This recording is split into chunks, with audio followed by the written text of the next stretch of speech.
السلام عليكم. Hi.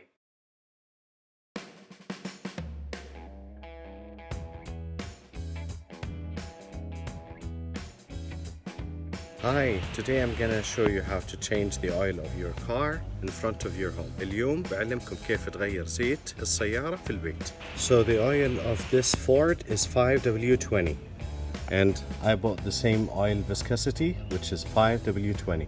نفس الزيت موجود على 5W20 from Enoch. Of course, we have to get the same viscosity of the oil. So I got Enoch 5W20. I got this pump from Amazon and it cost me around 75 dirhams. You can use it at home for a lot of other things. شريت هذه المضخة عن طريق أمازون بقيمة 75 درهم. تستفيد منها في عدة أمور. We'll connect the device to the battery. Okay, so it's all connected and we'll start the process.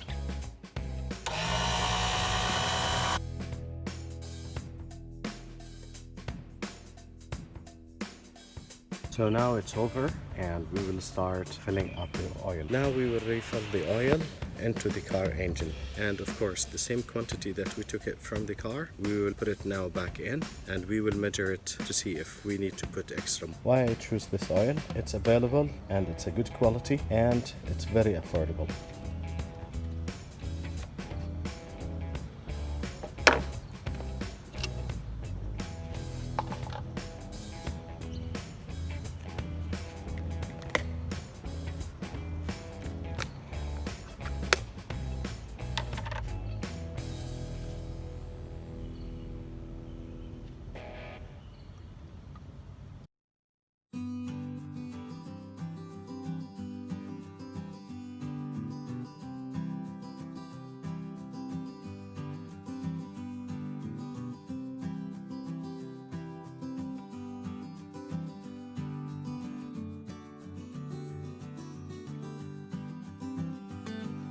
And that's it.